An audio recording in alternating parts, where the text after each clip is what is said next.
যে বাসটা আজকে পড়ে গেছে আলী, যাতে বিশ্বাস করেন সেটা তো আমার থাকার কথা ছিল। আমার বাড়ি মাছপাড়াতে, আপনারা জানেন। কুষ্টিয়ার যে বাসটা আসে ওইটাতে আমরা চড়ি। ইনফ্যাক্ট এই বাসে আমি অসংখ্যবার চড়ছি, যে বাসটা আজকে পানিতে দুর্ঘটনার শিকার হয়েছে। কিন্তু আমার একটা অন্য জায়গায় কথা আছে ভাই।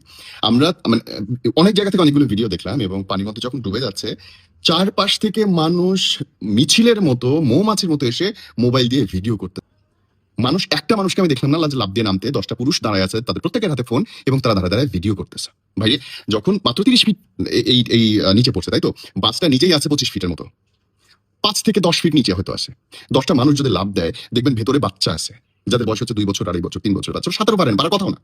হয়তো জানলার মধ্যে আটকাই গেছে, হয়তো কারো পা আটকাই গেছে, হয়তো কারো হাত আটকাই গেছে। যে মেয়েরা যেগুলো আছে বা বৃদ্ধরা যারা আছে, নেমে যদি একটা লাথিও মারা যেত কাঁচের দরজায় জানালায়, ওটা থেকে অসংখ্য মানুষ বাইর হইতে পারতো। প্রায় 40 জনের উপরে মানুষ যদি ভেতরে থাকে, আমার কথার কথা আপনি বুঝেন। আপনি কি পারতেন না ভাই 10টা মানুষকে সেভ করতে, 10টা কাঁচ ভাঙতে? মবের সময় তো খুব পারা যায়।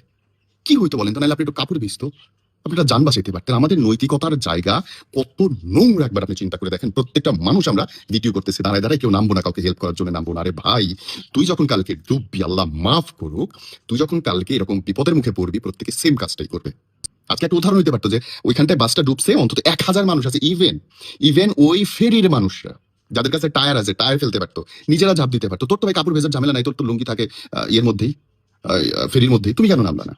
এতে বিচার হওয়া উচিত ভাই, ট্রাস্ট মি, বিচার হচ্ছে। তোমার ফেরিতে এই ঘটনাটা ঘটছে, তার বিচার হওয়া উচিত। প্রত্যেকটা বাস, ট্রাক, দূরপাল্লার যারা প্রফেশনাল ড্রাইভার, একটা প্রফেশনাল ড্রাইভিং লাইসেন্স পাইতে কত দিনের পরিশ্রম, প্রায় 10 বছর উপরে গিয়েছে লাইসেন্স পায়, তাদের মাদক টেস্ট হওয়া অতি জরুরি, অতি জরুরি, অতি জরুরি। আমি গ্যারান্টি দিয়ে বলতেছি ভাই, আমার জার্নালিস্ট থাকবে। তারপরে বলতেছি, আপনি যদি শতকরা 100 জন ড্রাইভারকে নিরপেক্ষভাবে মাদক টেস্ট করেন কন্টিনিউ 1 মাস, প্রত্যেককে 1 মাস করবেন কন্টিনিউ এভরিডে, আমি ড্যাম শিওর একটা ম্যাসিভ আকারে, এবং সেটা অর্ধেকের বেশি মানুষ হয়তো আপনি পাবেন যারা কোনো না কোনোভাবে নেশাগ্রস্ত।